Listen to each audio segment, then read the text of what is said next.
Graça e paz, meus irmãos. Este sermão, ele inicia a série Igreja, Quem Precisa Dela.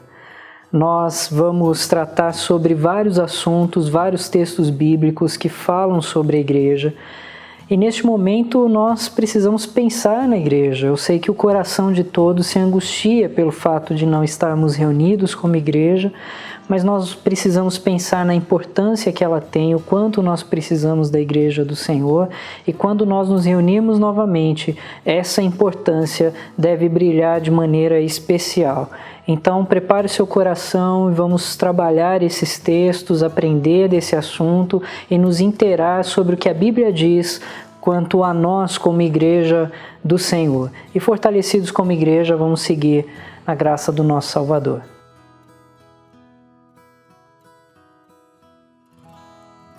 Bom, essa série de sermões, ela vai seguir aquilo que nós já tratamos anteriormente. Não vai ser uma série focada numa sequência textual, como eu costumo fazer, será uma série temática. Mais à frente nós vamos dar uma exposição sequencial de outro livro da Bíblia, como eu faço sempre, mas por enquanto nós vamos tratar de um tema no qual nós devemos estar afiados nessa nossa fase como igreja. Você sabe que nós pertencemos à maior empresa do mundo. Primeiro, nós temos um produto que funciona universalmente, que é o Evangelho.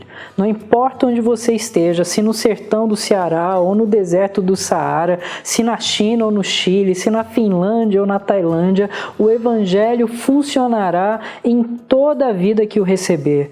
Então, nosso produto funciona universalmente. Outra coisa que torna a nossa empresa muito especial é que nós temos um ótimo pacote de benefícios. Temos o perdão do passado, temos significado e propósito para o presente e temos esperança e paz para o futuro. Que empresa pode resolver passado, presente e futuro com garantia certa, inclusive? Outra coisa sobre nossa empresa, nós temos escritórios espalhados pelo mundo inteiro. Você pode ir para qualquer lugar da terra, mesmo nos países onde somos mais detestados e perseguidos, e você encontrará alguma igreja, algum grupo do povo de Deus que se reúne para estudar a palavra de Deus e adorar ao Senhor.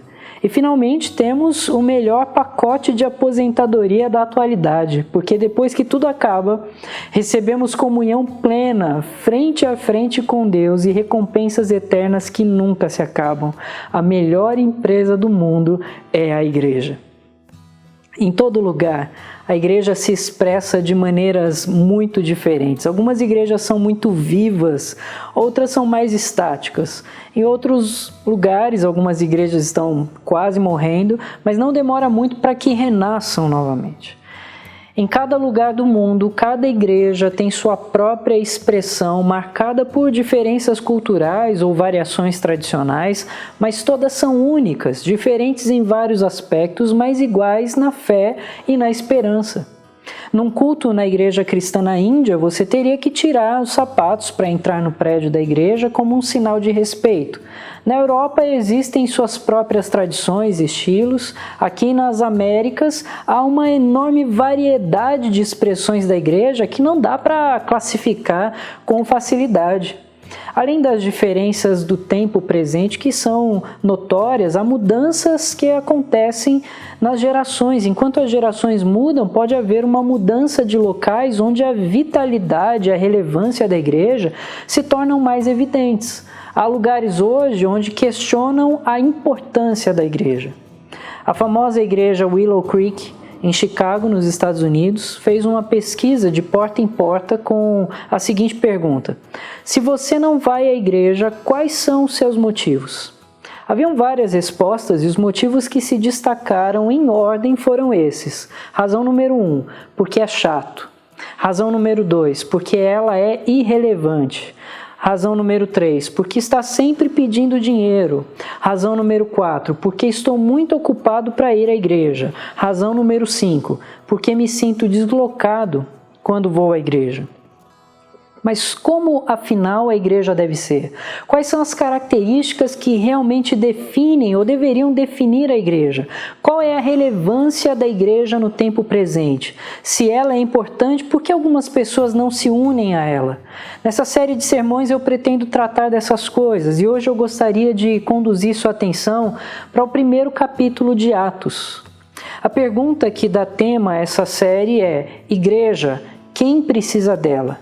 Essa é uma boa pergunta e é uma pergunta recorrente, é uma pergunta que foi feita há muito tempo e continua sendo feita ainda hoje. Ela foi feita desde o início da igreja, como registra o livro de Atos. No capítulo 1, vemos como tudo começou e no capítulo 2, nós vemos a sua primeira grande ação. Então eu vou pensar desses capítulos, alguns trechos, e nós vamos então estabelecer algumas respostas que vão tomar corpo mais especificamente em outros textos particulares nos outros sermões. Em Atos 1, eu quero ler do verso 12 ao verso 15 que diz: Então voltaram para Jerusalém, do monte chamado Olival, que dista daquela cidade, tanto como a jornada de um sábado.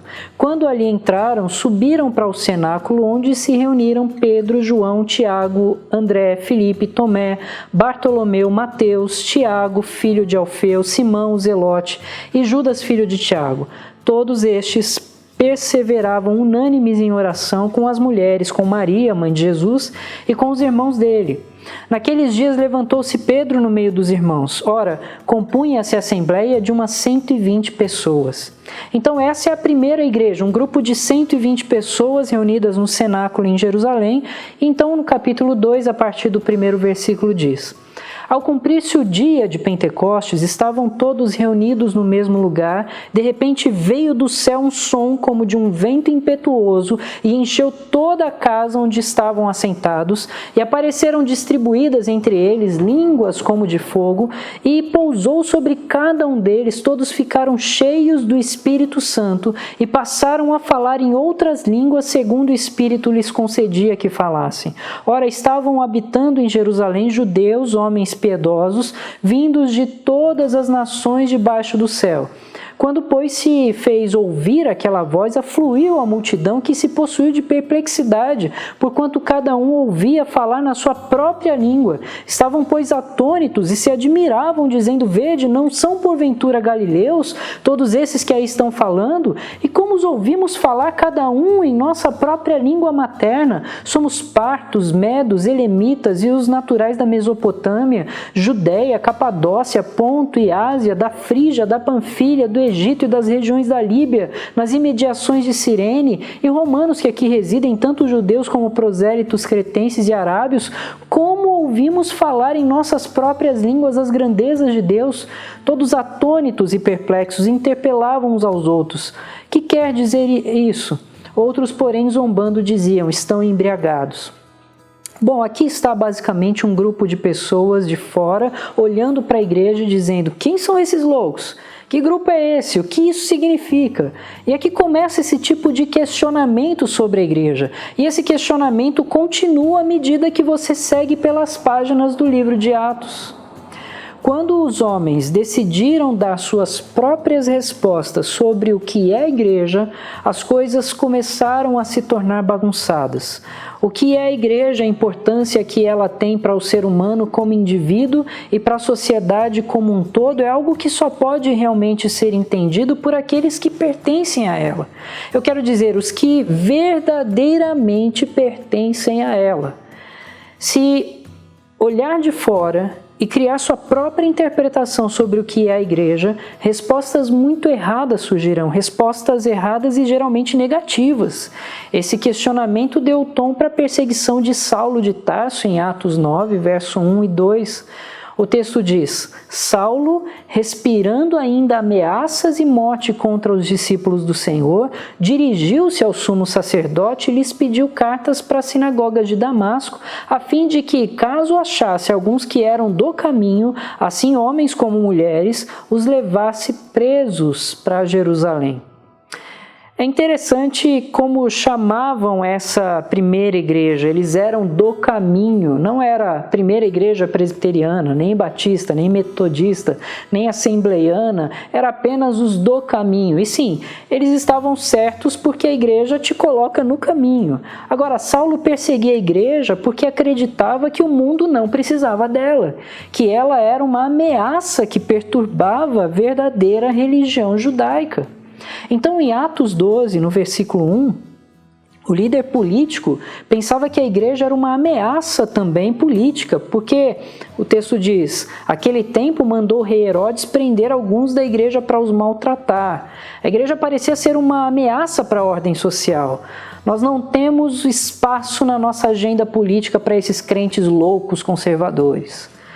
Essa história continua ao longo do livro de Atos, quando a igreja se espalha pela Galácia, Antioquia, Pisídia e Icônio. No capítulo 14, no verso 2 diz: mas os judeus incrédulos incitaram e irritaram os ânimos dos gentios contra os irmãos. O que eu quero que você veja é que o mundo religioso judaico reagiu à igreja com desprezo e perseguição. O mundo político reagiu à igreja com violência. E o mundo filosófico gentil reagiu à igreja com arrogância e indiferença. Em Atos 17, os atenienses chamam Paulo de tagarela e desprezaram sua mensagem. Todas as vozes do mundo se uniram para questionar: igreja, quem precisa dela? Agora, avançando dos tempos antigos até a era moderna, na nossa cultura, neste país e na maior parte do mundo, ainda existe um desinteresse dramático na igreja. Jim Merrill, vice-presidente da Sociedade Bíblica Internacional, escreveu um livro chamado Pecadores nas Mãos de uma Igreja Irada. É uma brincadeira com o famoso sermão de Jonathan Edwards. Mas o livro diz que entre os americanos, somente 37% vão à igreja, os outros 63%, enquanto isso, estão lendo jornal, tomando café, dormindo, jogando golfe ou praticando algum outro tipo de recreação. Agora, somente garantir a presença na igreja não é um indicador preciso da condição do coração de uma pessoa. Ainda outra pesquisa diz que 87% das pessoas que se dizem muito espirituais e 96% das pessoas dizem acreditar em Deus. Merrill diz: se eles não se sentem encorajados em ir para a igreja, meus sentimentos ou seus sentimentos espirituais não parecem muito profundos. Bom, não me parece que a porcentagem seja tão diferente no Brasil em relação à frequência das pessoas à igreja, embora haja um movimento diferente. Eu quero dizer, no Brasil estamos nessa porcentagem, mas em processo de crescimento, enquanto nos Estados Unidos o processo parece decrescente, se eu não estou fazendo uma leitura errada. De qualquer forma, 37% das pessoas é que vão à igreja, as outras 63% estão perguntando: igreja, quem precisa dela? Por que eu deveria ir para uma igreja? Precisamos ser honestos em dizer que 37% dos que frequentam regularmente a igreja não são todos que são realmente devotados ao reino de Cristo, não é? É impossível fazer um julgamento, mas eu suponho que se você pegar a parábola do semeador e os 4 tipos de respostas que as pessoas dão à semente da palavra, poderíamos dizer que somente 25% das pessoas que ouvem dão uma resposta correta. Então, dentro dos 37%, talvez teríamos uma porcentagem menor entre os verdadeiros fiéis. Agora, eu não posso prever, mas há uma variedade de motivações para uma pessoa frequentar a igreja. Algumas frequentam a igreja por culpa, algumas frequentam por causa do costume, da expectativa que outros impõem sobre eles. Eu cresci indo para a igreja, então eu continuo indo para a igreja. Outras pessoas vão à igreja porque são pressionadas por seu cônjuge, por seus pais ou por outras pessoas que não querem desagradar. Provavelmente é certo dizer que alguns adultos vão para a igreja somente para dar um bom exemplo para os seus filhos. Algumas nem pensavam em ir para a igreja até que tiveram filhos. Alguns procuram a igreja para relacionamentos sociais, outros frequentam a igreja para encontrar um potencial marido, esposa, namorado, namorada. Um outro pesquisador chamado George Gallup escreveu um livro chamado Saints Among Us, Santos Entre Nós, e ele disse: embora muitos americanos sejam religiosos em um sentido genérico, o grupo que vive uma vida profundamente espiritual é de 13%. E isso é um pouco alarmante, parece que a América do Norte foi seguindo o mesmo padrão da Europa. As últimas estimativas dizem que desde 74, todos os anos 80 e 90, as igrejas na Europa fecharam as suas portas. Vender igrejas é um grande negócio imobiliário por lá. Pessoas compram móveis da igreja, pias batismais viram peças de jardins. E esse fluxo de relevância da igreja parece ter mudado de lugar nos últimos anos. Em outros lugares do planeta, está acontecendo exatamente o contrário do que acontece na parte ocidental do norte. Na China e na Índia, o crescimento da igreja está fora de controle, é difícil acompanhar. Na África, o crescimento é estimado em 20 mil conversões por dia numa conta geral. Na América Latina, a taxa de conversão é de 10 mil pessoas por dia. Em lugares onde a perseguição parece mais intensa, onde as agendas políticas estão longe de serem cristãs, onde as condições de vida são precárias, a igreja parece vir florescendo com poder. Leif Anderson escreve dizendo: lemos o livro de Atos e celebramos o fato de que no dia de Pentecostes 3 mil pessoas vieram a Cristo. Mas hoje, se você combinar China continental, África subsaariana e a América Latina, há quase um Pentecoste a cada hora. Enquanto isso, aqui na América, especialmente na América do Norte, algumas igrejas vão se fechando. Bom, eu poderia continuar, mas eu não quero ficar falando de estatísticas, elas são incompletas e imperfeitas, até porque essas citações que eu levantei, elas têm mais de 10 anos, e em 10 anos muitas coisas mudam, nós não sabemos quais movimentos Deus tem no âmbito espiritual. Daqui a um tempo os ventos podem soprar em outras direções e parece mesmo que está soprando. Eu quero compartilhar algo que é uma profunda convicção minha e acredito com todo o meu coração. Eu acredito que os melhores dias para a igreja não ficaram para trás. Os melhores dias ainda estão à nossa frente. Eu acredito por várias razões. Eu acredito que algo está acontecendo entre nós que tem revelado o quanto a igreja é necessária e relevante. O fato é que a igreja vai permanecer. O que hoje precisamos responder a essa pergunta que inicia a série Igreja, quem precisa dela? Qual é a resposta bíblica para isso? Bom, para ser direto, todos nós precisamos. Eu, você, todos nós precisamos dela. Agora eu quero dar 4 razões pelas quais todos nós precisamos. Número 1, nós precisamos da igreja porque precisamos do povo de Deus. 2, nós precisamos dos preceitos de Deus. 3, nós precisamos dos propósitos de Deus. E 4, da presença de Deus. Entre os versos que lemos, do capítulo 1, versos 14 e 15, diz: todos estes perseveravam unânimes em orações com as mulheres, com Maria, mãe de Jesus, e os irmãos dele. Naquele dia levantou-se Pedro no meio dos irmãos, ora compunha-se a assembleia de umas 120 pessoas. E Atos verso 1 diz: ao cumprir-se o dia de Pentecostes, estavam todos reunidos no mesmo lugar. Todo ser humano tem a necessidade de pertencer a uma família, um grupo onde possa dizer: eu pertenço a este lugar. Nós ansiamos por uma comunidade, nós precisamos da comunidade, essa é uma necessidade humana básica. Em termos sociais, as pessoas gravitam em torno de um grupo, seja um grupo que reflete o seu hobby ou sistema de valores, sua etnia ou cultura, as pessoas se reúnem em grupos, seja os escoteiros, o clube do Bolinha, Narcóticos Anônimos, clube de leitura, torcida de futebol, as pessoas gravitam em torno de grupos. E aqui está o porquê Deus nos criou com essa necessidade de relacionamento. É aí que a igreja pode e deve se destacar. O Salmo 68 diz: Deus faz que o solitário more em família. E esse cuidado de Deus se cumpre mais profundamente na formação da igreja. Ali em Atos 1 você tem o nome dos discípulos do Senhor. Eram homens diferentes entre si. Havia pescadores, um publicano, um zelote, que era um insurgente contra a dominação romana. Você tinha entre as mulheres mães de família, ex-prostitutas, pessoas tão diferentes que viviam experiências diferentes e tinham interesses diferentes, mas que agora estavam unidas em um único propósito, e este propósito de fé.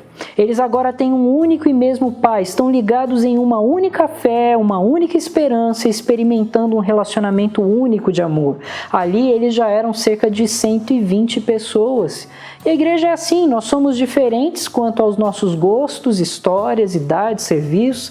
Ainda assim nos reunimos em torno de um interesse em comum, um relacionamento verdadeiro com Deus e com seu Filho Jesus Cristo.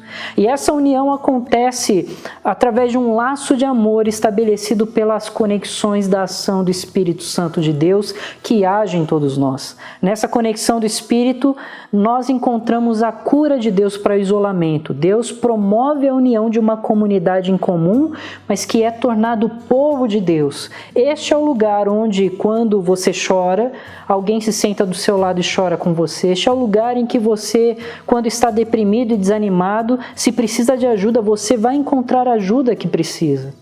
Não há outro lugar, não há outra organização que possa imitar o tipo de comunidade que você encontra na igreja. Isso é absolutamente verdadeiro. Quando eu luto com um problema, eu não sinto que eu devo ir a uma cafeteria, ou um bar, ou um clube de xadrez para abrir o meu coração com alguém, mas eu me sinto encorajado a buscar a família da fé, porque eu sei que é isso que funciona.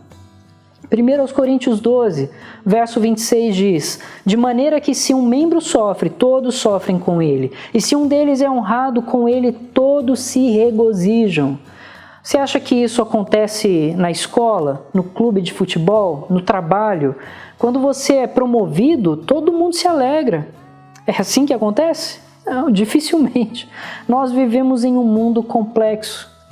A tecnologia está crescendo e se desenvolvendo tão rapidamente e ainda assim parece que as pessoas se sentem cada vez menos conectadas entre si. As pessoas sentem falta do toque humano, elas clamam por isso.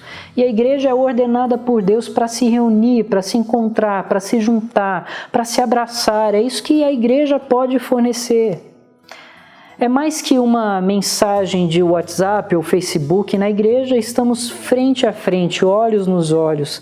Essa é uma comunidade real. Uma revista chamada Leadership disse que 90% das pessoas que vêm à igreja permanecerão se, número 1, puder aprender mais profundamente sobre a fé, número 2, pertencer a subgrupos dentro da igreja, como grupos de estudo, classes de escola dominical, grupos de evangelismo, etc. Número 3, se formarem de 4 a 8 amizades íntimas dentro da igreja. Agora, mesmo com todas essas nossas deficiências, com todos os nossos problemas pessoais, com toda a bagagem que todos trazemos para a mesa, a igreja ainda é um bom lugar para se estar. Eu não consigo imaginar criar a minha família em outro lugar que não seja a igreja do Senhor. Não consigo imaginar encontrar bons conselhos e uma direção confiável em qualquer outro lugar que não seja a igreja. Então precisamos da igreja porque precisamos do povo de Deus, precisamos desse encontro, dessas pessoas, dessa união. Existe uma segunda razão. Precisamos da igreja porque precisamos dos preceitos de Deus. Precisamos dos preceitos de Deus, precisamos de doses constantes das verdades às quais somos expostos toda vez que nos reunimos. Precisamos disso algumas vezes por semana. E se há um lugar onde a verdade deveria ser claramente e inequivocamente ouvida, esse lugar é a igreja. Ainda que se trata de lidar de assuntos difíceis, ainda que se trate de tomar certas decisões delicadas, na igreja, na reunião do povo de Deus e onde encontramos Deus falando com o seu povo, ali a palavra é transmitida. Em Atos 1, Pedro precisa lembrar os irmãos das profecias de Deus e direcioná-los à escolha do próximo apóstolo. Ele se levanta para falar da Escritura, dos princípios, dos preceitos de Deus. Em Atos 2, todos ficam cheios do Espírito e começam a falar em outras línguas, conforme o Espírito concedia que falassem. E o que eles falavam está registrado no verso 11. Como ouvimos falar em nossas próprias línguas as grandezas de Deus. Na reunião do povo de Deus, nós recebemos os preceitos de Deus.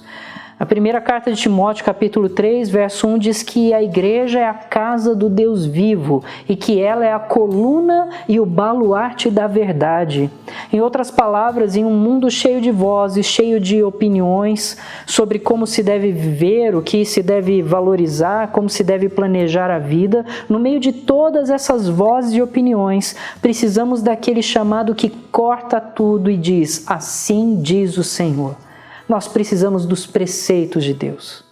Naquela reunião em Atos 1, como eu disse, Pedro se levanta para falar da palavra de Deus e dar direção ao que eles devem fazer. Em Atos 2, nós vemos os discípulos proclamando a palavra para os de fora. E mais à frente, Lucas faz questão de registrar que a primeira coisa na qual os irmãos perseveravam, que gastavam as suas energias, era na doutrina dos apóstolos. Alguns autores que escrevem sobre igrejas disseram que hoje as igrejas querem ouvir mensagens otimistas, livres de menção do pecado ou de arrependimento. As igrejas querem bons programas direcionados para boas famílias que levem ao crescimento sem sacrifício, querem um lugar cada vez mais organizado, mesmo quando o seu Deus se torna cada vez menor. A melhor maneira de combater essa tendência é com doses constantes da verdade. São os preceitos de Deus proclamados entre nós semana após semana. Essas são as duas primeiras razões pelas quais precisamos da igreja. Porque precisamos do povo de Deus, porque precisamos dos preceitos de Deus. Esses são os dois fatores, as duas características iniciais desse organismo vivo. Todo organismo vivo tem células e essas células precisam de alguma coisa para sobreviver. Elas precisam de outras células ao redor delas para se relacionar, interagir e elas precisam se alimentar. Depois disso, as células se reproduzem naturalmente. É assim que acontece no corpo de Cristo. Quando essas coisas estão presentes, o corpo vem se desenvolvendo naturalmente. Precisamos do povo de Deus, precisamos dos preceitos de Deus. Número 3, nós precisamos da igreja porque precisamos do propósito de Deus. Precisamos do propósito de Deus. Eu penso que, sem falta, todos os seres humanos que conheci desejam conhecer o propósito e significado da vida. Por que eu estou aqui? De onde eu vim? Para onde eu vou? Toda pessoa que eu conheci quer que essas perguntas profundas sejam respondidas. Nós queremos saber se somos parte de uma causa maior que a nossa. E é isso que a igreja ela é por si mesma a maior causa da história. Há um sentido em que o universo existe por causa da igreja. Deus criou o mundo com a igreja em vista. E Ele faz da sua igreja a grande agência que revela e proclama a glória de Deus. Pedro escreve na primeira carta que nós, a igreja do Senhor, somos raça eleita, sacerdócio real, nação santa, povo de propriedade exclusiva de Deus, a fim de proclamar as virtudes daquele que nos chamou das trevas para a sua maravilhosa luz. Quando Pedro fala sobre a finalidade da igreja, ele diz que o seu fim, a sua finalidade, o seu propósito é proclamar as virtudes daquele que nos chamou das trevas para a sua maravilhosa luz. Nossa finalidade é revelar a glória de Deus, vivendo uma nova identidade estabelecida sobre nós e manifestando a mensagem da sua salvação em Cristo Jesus. Na ocasião do Pentecostes, como vimos, aqueles irmãos estavam cumprindo esse propósito. O verso 11 novamente diz: como os ouvimos falar em nossas próprias línguas as grandezas de Deus. O propósito da nossa existência é revelar a glória de Deus, as grandezas de Deus. E fazemos isso especialmente proclamando o Evangelho de nosso Senhor Jesus. A igreja lida com uma causa que é muito maior do que qualquer causa filantrópica, maior que qualquer causa política, maior que qualquer causa social. Você faz parte da maior causa do mundo, manifestar a glória de Deus através do que somos, do que fazemos e falamos, com o propósito de conectar as pessoas a Cristo e conduzi-las para o céu. Paulo escreve aos Filipenses e diz no capítulo 1 que agradecia a Deus pela cooperação deles no Evangelho. Este é um negócio de família, este é um negócio da família de Deus. Quando você se torna um filho de Deus, Ele te inclui na empresa com todos os direitos e deveres. E o negócio dessa empresa é levar pessoas ao conhecimento dEle, para que se tornem parte da família e do negócio também. Foi isso que motivou Jesus quando criança. Ele disse para sua mãe: por que é que me procuráveis? Não sabeis que me convém tratar dos negócios de meu pai? Esse negócio familiar foi o que motivou Jesus durante toda a vida. Esse é o nosso propósito também, essa é a nossa causa. A causa de Deus, a causa de Cristo, a causa do Evangelho. Nosso objetivo não é se tornar a maioria num congresso político para definir a moralidade social. Nosso objetivo não é tratar das causas sociais dos nossos dias. Nosso objetivo não é discutir a validade da nossa fé nos ambientes acadêmicos. Tudo isso pode ser uma consequência natural que vem depois. Mas nosso objetivo real neste mundo é mudar cada vez mais a nossa vida e a vida dos outros através da pregação do Evangelho da salvação. Coloque sua vida em vista, coloque seus planos em vista e veja se você realmente está nesse negócio. Veja se seus sonhos incluem o desejo que o Evangelho seja pregado aos homens e que o Espírito de Deus lhes abra o coração para que venham a Cristo e recebam a salvação. Você, filho de Deus, foi criado para isso. Se junte à igreja de Deus nisso. Se não fizer, depois não venha reclamar que a vida parece vazia e sem propósito. Você sabe qual é a sua finalidade. Se empenhe nela. Bom, aqui está a quarta razão pela qual nós precisamos da igreja. Precisamos da igreja porque precisamos da presença de Deus. Nós precisamos da presença de Deus. Você pode dizer, mas eu tenho a presença de Deus mesmo quando eu estou sozinho. Ok, isso é verdade. Mas há uma promessa especial para aqueles que se reúnem e adoram juntos como o corpo de Cristo. Jesus diz que quando estivessem 2 ou 3 reunidos em seu nome, Ele ali estaria. Em Atos 2, quando aqueles irmãos estavam reunidos, eles foram preenchidos com a presença especial de Deus. O texto diz, ao cumprir-se o dia de Pentecostes, estavam todos reunidos no mesmo lugar e de repente veio do céu um som como de um vento impetuoso e encheu toda a casa onde estavam assentados e apareceram distribuídas entre eles línguas como de fogo e pousou uma sobre cada um deles, e todos ficaram cheios do Espírito Santo e passaram a falar em outras línguas, segundo o Espírito lhes concedia que falassem.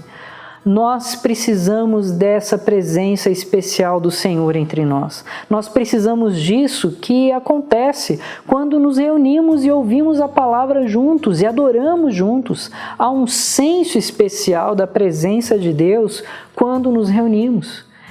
Isso é importante destacar. Embora a igreja seja uma reunião social onde precisamos do povo de Deus, ela é mais do que uma reunião social. E embora a igreja seja um lugar onde descobrimos o propósito, ela é mais que um encontro social onde descobrimos um propósito. Ela é o lugar onde nos reunimos com Deus corporativamente, onde sua presença atua mais poderosamente. Nós fomos criados para adoração e comunhão com o nosso Deus.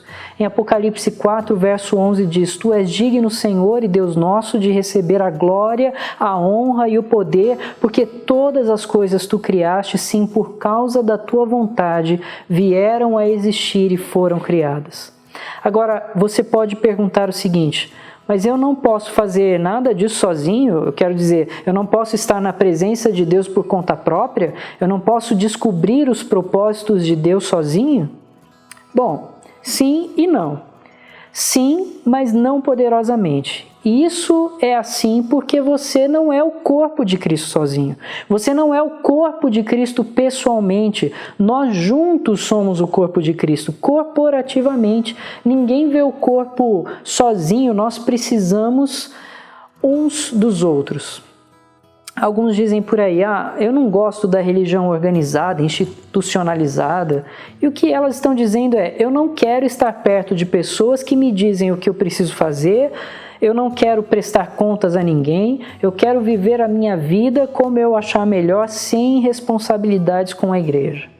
E pensar assim é como ser um músico tocador de tuba sozinho. A tuba é um instrumento incrível quando precisa dar peso para a música, mas a tuba tocada sozinha, sem uma orquestra, é impossível de apreciar.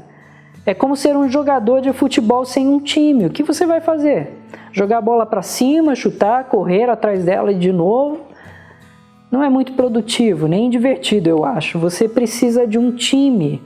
Ou é como ser um soldado sem uma companhia. Se você é um soldado, você precisa de um exército.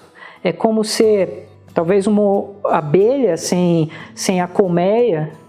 Nós precisamos da presença de Deus. E sua presença se revela poderosamente quando o povo de Deus está reunido. Isso foi assim em praticamente todas as ocasiões na Escritura. Isso deveria alertar o nosso coração para a necessidade de vir e estar entre os irmãos se desejamos estar verdadeiramente na presença de Deus. Eu amo a Igreja de Deus e você deveria amá-la também porque a Igreja é o que Deus ama.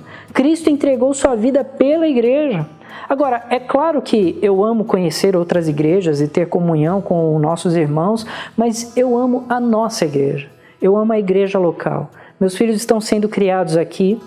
Algumas das experiências mais marcantes da nossa vida foram e têm sido vividas aqui, e eu acredito de todo o coração que coisas ainda maiores nós viveremos aqui. Enquanto você estiver neste corpo, aprenda a amar a igreja do Senhor. Como diz Hebreus 10, não deixemos de congregar-nos, como é de costume de alguns, antes façamos admoestações, tanto mais quanto vedes que o dia se aproxima. Aqui na igreja do Senhor, nós somos tornados povo de Deus. Recebemos os preceitos de Deus, somos direcionados no propósito de Deus para nós e somos preenchidos com a presença especial de Deus. Bom, você precisa da igreja? Sua resposta precisa ser um sonoro sim. Vamos orar? Ó Deus, nós hoje ouvimos, Pai, sobre a nossa necessidade, sobre o quanto nós precisamos estar em igreja, em comunhão, reunidos com os nossos irmãos. Nós precisamos do povo de Deus, nós precisamos dos preceitos de Deus, nós precisamos do propósito de Deus para nós e nós precisamos da presença do Senhor. Ó Deus, venha até nós, encha-nos com a Tua presença, esteja conosco, incline o nosso coração para perceber que a igreja é importante, nós precisamos dela. Que nosso coração, ó Deus, esteja desejoso em reunir, ó Pai, em nos reunirmos como igreja do Senhor. E fazendo assim, ó Deus, que nós possamos Te louvar, Te adorar, Te servir, a proclamar a Tua glória e proclamar também o Teu Evangelho. Nos ajude, Senhor. Nos ajude a viver este período que estamos passando agora. E passando por este período, nos ajude a ter uma igreja novamente reunida, voltando a Deus com força, com vigor. E ali reunidos, ó Deus, estejamos na Tua presença especial para a honra e glória do Teu nome. Ó Deus, nos abençoe a oração que nós Te fazemos em Cristo Jesus. Amém. Receber a bênção, amados, que a graça do nosso Senhor e Salvador Jesus Cristo, que o amor de Deus, o eterno e todo-poderoso Pai, e que o ensino e as consolações do Santo Espírito esteja com todo o povo do Senhor espalhado pela face da terra, hoje e eternamente. Amém.